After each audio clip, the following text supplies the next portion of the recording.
Brendan, you're a bit of a veteran of this fixture now. What is it for you that makes it special, that makes it so unique?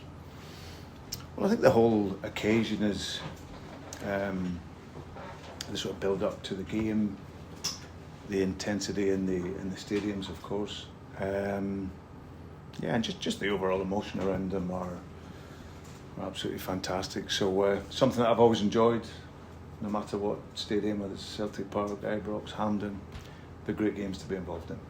Aside from having good players to work with, what do you think has been key to you having a very good record in this fixture? Just one of the I've got to be honest, I think I go into every game and people will reference the record, but I think the mindset is really to go in and forget about what's happened before.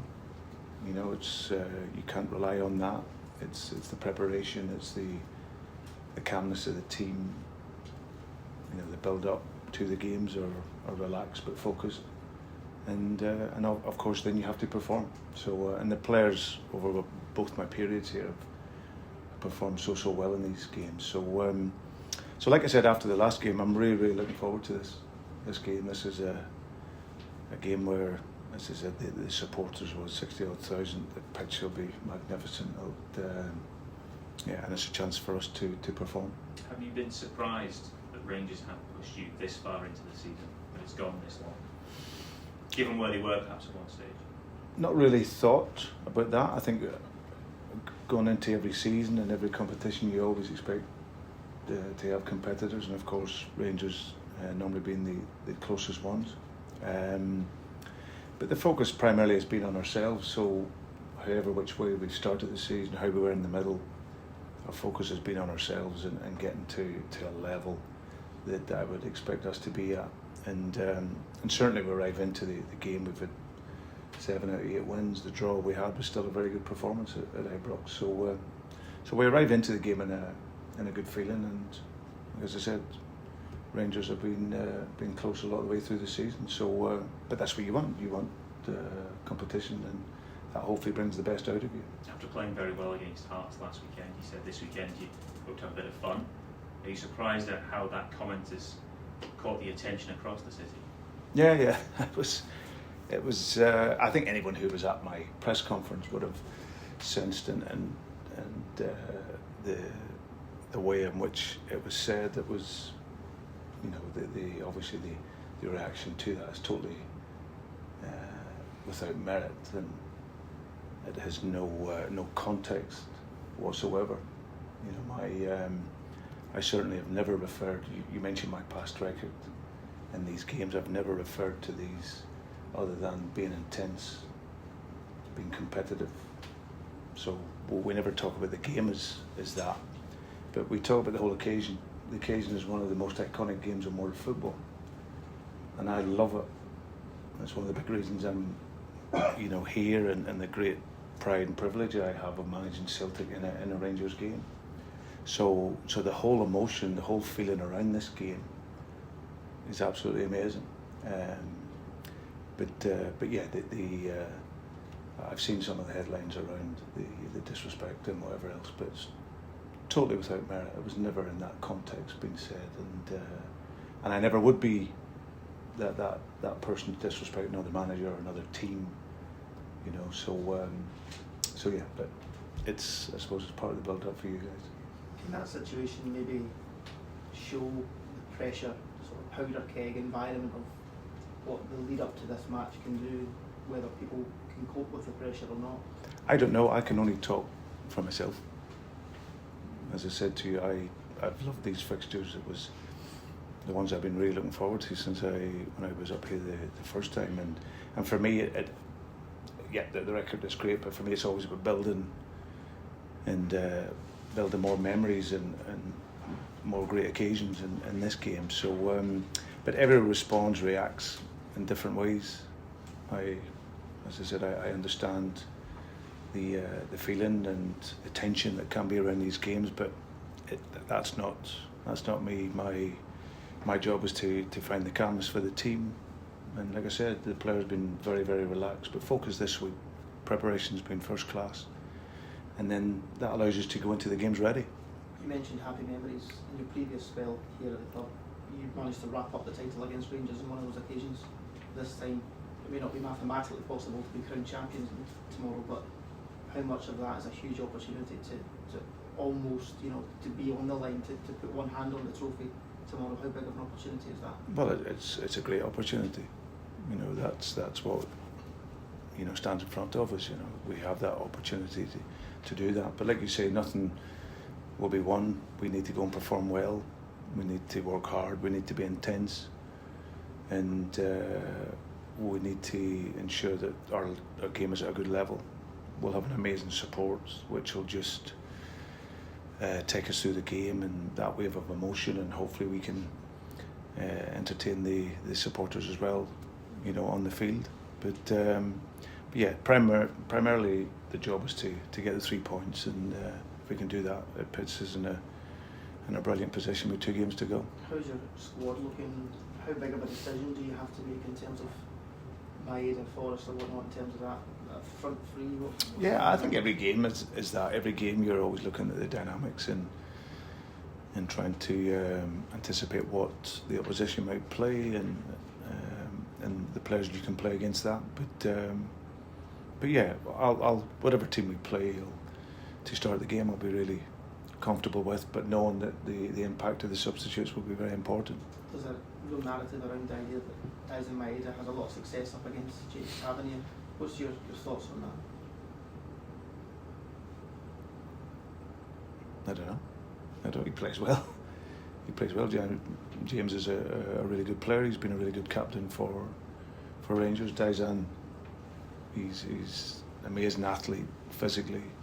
He scores goals. He's a threat. He's intense, which obviously is very difficult to match.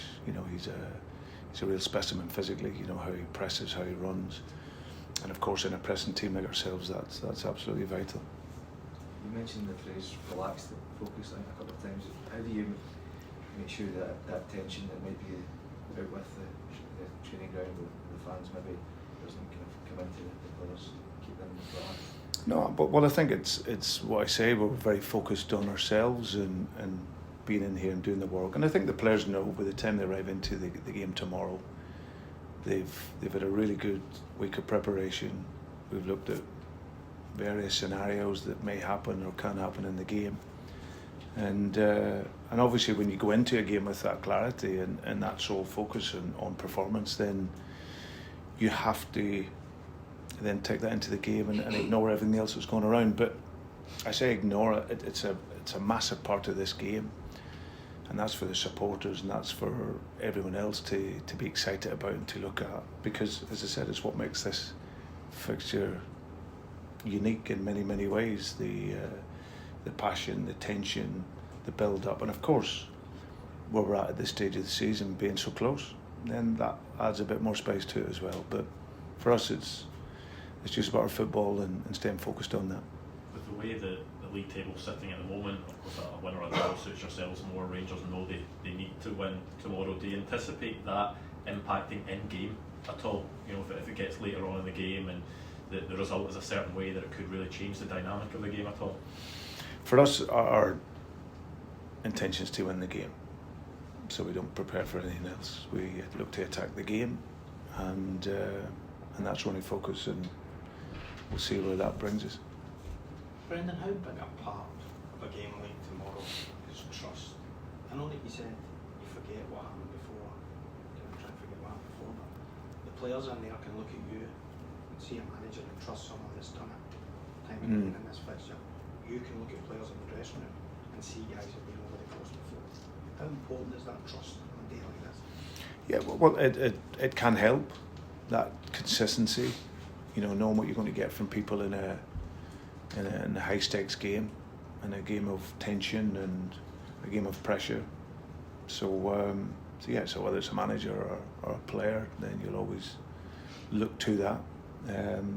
It is important. Do you think, Brendan, in a broader sense, this club has really dominated the game for the last 10 years, 12 years? I know players change, managers change, but over this stretch of the season, this club knows it's done it before routinely. Do you think that plays a part in confidence levels? Yeah, I definitely think it does. I think, like you say, there's been it's a culture and environment that's created here also. I think that there's winning, but the build-up of how you win is always important, and I think that obviously breeds confidence. I think what really helps is, and it maybe goes back to the question that Craig asked, I think when I'm here and along with myself, I look around the team and I look around the staff, and there's players here and people here that have done it. They understand what it takes. Callum McGregor, James Forrest, some of the other guys now, they've been in for a few years. You've got John Kennedy in the staff, Stevie Woods in the staff. So that gives you that confidence and obviously understanding of what it takes. And when you have that, then you can approach this with a calmness that allows you to focus on the performance and not get too carried away with all the noise. Talk about the trust and experience there. See, during that kind of spell of the season when we're dropping points, is that something you could fall back on and get yourself to where you are now? Well, I think it's one that you have to back yourself in that moment. I know that performance-wise and at times results, it wasn't to what we would have all liked and wanted, but that's, again, you have to stay focused and stay calm. And I think the whole underlying thing, what I was fully aware of, which probably lots of people maybe were but didn't want to say, the principal difference was personnel. We had really important players missing, and when you have players of that ilk that can really affect the performance in the team when they're not there, then the football looks different. And whether people didn't want to admit that or didn't see it, but whatever it was, we certainly weren't at the level that we're at now. So, but importantly, it was the case of staying with it. Players were brilliant in the whole process. They had belief in what they were doing. Such a humble group, such an honest group, and it was just a case of just chipping away. And then when we get to a stage where those players are back, the football then starts to shine. And obviously, then in the last performance against Hearts, that was more like what I would have expected if the team was fit and available for most of the season. The consistency, the tempo, the directness, the speed, the quality, all those aspects were there in the game. So, but let's hope we can finish in that way with those players fit, and then the football can smile for us then. You've been in situations like this towards the end of games where you've been already winning the league or you've been well clear. This is a slightly different scenario to what you've experienced before. Can you still enjoy it? These games, have you got to try to? Yeah, I have to say from a personal perspective, it doesn't feel any different. I think that the other times we've had leads or not, or like this one here when it's tight, the focus is really on the next game and performing to the very highest level that we possibly can. Go back to the first season here when we had an invincible season. We could have easily checked out of that long before we did. But the mentality is to go into every game to win and win in the very best way that we possibly can, and that took us to the end of the season unbeaten and to achieve a great season. So for me, it never changes. Whether you're 3 points clear or 30 points clear, our measure is us being the best that we can be, finishing this season as strong as we can, so we can take a really strong, positive start into next season. So it doesn't feel any different because the focus is on ourselves. Brendan, we've obviously spoke a wee bit about the wingers already, but with James Forrest coming back into the team, he's been playing kind of off the left, and that's where a lot of his contributions have been coming from. And with Dyson Maeda now obviously back training and playing with his preferred position being on the left hand side, is it a choice for you to play one or the other, or can Forrest go back onto the right hand side and be as effective as he's been on the left since he's come in? It's great, isn't it? That's it. You'd just giving away the team, aren't you? So no, listen, it's a great question. I think what's important is having the flexibility. Dyson can play on both sides. James can play on both sides. Depending on the opponent, depending on the game, It's whether we want inverted wingers or wingers on the outside. It just depends on the game. But the point you're making is absolutely right. It's great for me from a managing and coaching perspective to have that flexibility. Dyson we've seen playing the right this season. James, like you say, has played on the left, but he could play in the right. The other guys also. So I think the key is having the flexibility and players that are adaptable, that can play in whichever position you want them to play in. Brendan, you described it as one of the most iconic games in the world. When you're standing there, do you think of the history? Do you think of the managers who stood where you were? And you say it's a privilege and inspiration, but does it sort of place it all in context with that huge history that's there? Well, definitely having, as a boy, Henry, growing up and seeing these games and watching them and feeling the emotion of them. Certainly, I remember my very first game when we won 5-1 at home in that September, and there's definitely a sense of that. Again, you take yourself back, really, because you're like a supporter, really, on the side of the pitch. But what you get the chance to do is manage the team. So that's where the privilege comes from and the honour of it.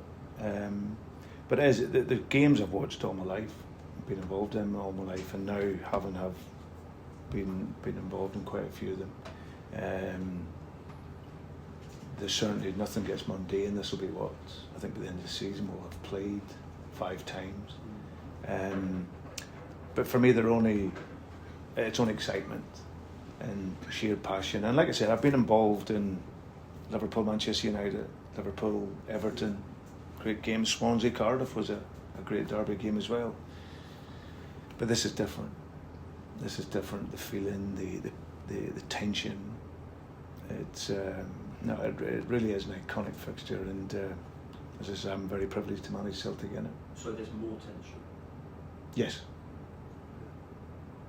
Yeah, for sure. Brendan, I think Kyogo's got 7 goals in these fixtures, I think. And you've talked about the club coming alive this stage of the season. Have you seen him properly coming alive the last few weeks? Yeah, he looks brighter, he's sharper in his movement. And again, it goes back to, I think, players able to find him with his movement, with his runs. So yeah, he's always been really good in these games. But yeah, I think you see his confidence at the weekend. And with him, he's the type of striker that when his movement's bright and dynamic and you can find him early, then he's a real threat. So yeah, I can see the difference with him, and that probably aligns with some of the players coming back that are able to find him and play with him. You mentioned the first Rangers game that you were manager in September 2016. I believe that was Callum McGregor's first at Celtic Park.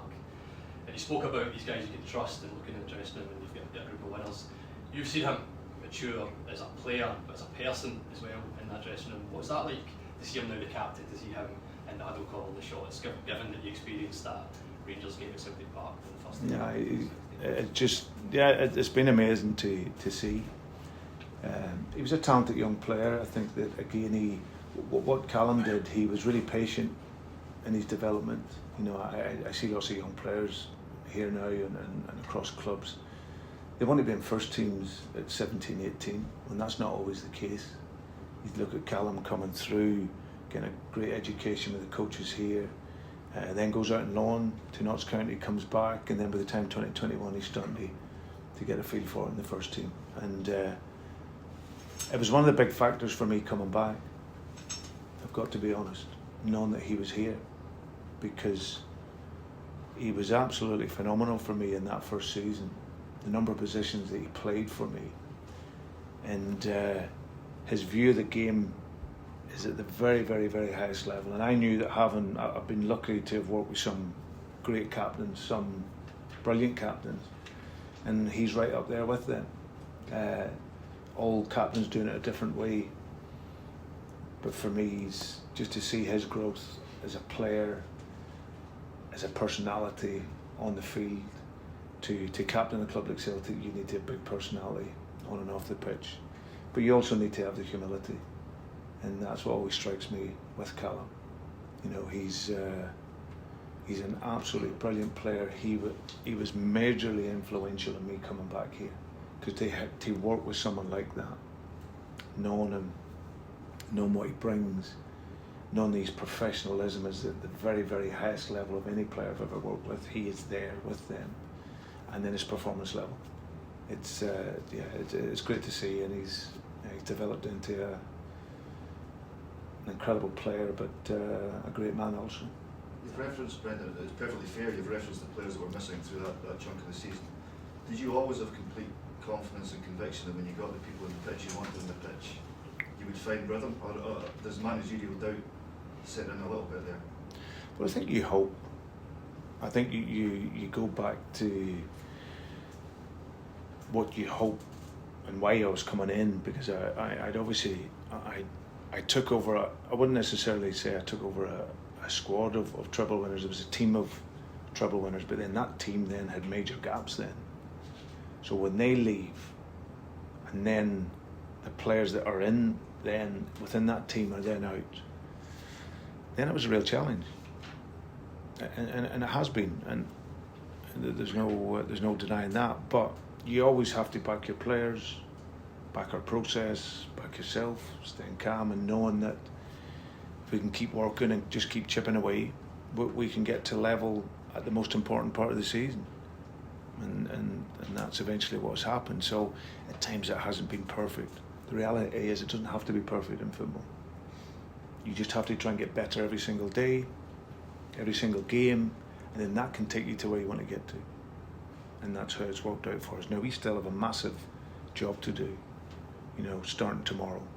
But if we can get a good performance and a good result, then we're nearly there. But we've still got a lot of work to do, and the players deserve a huge amount of credit, because when the flag has been flying, which it has been for a lot of the season, then they've stayed strong, they've believed, and they stayed with the process. Good luck. Okay, cheers guys, thank you.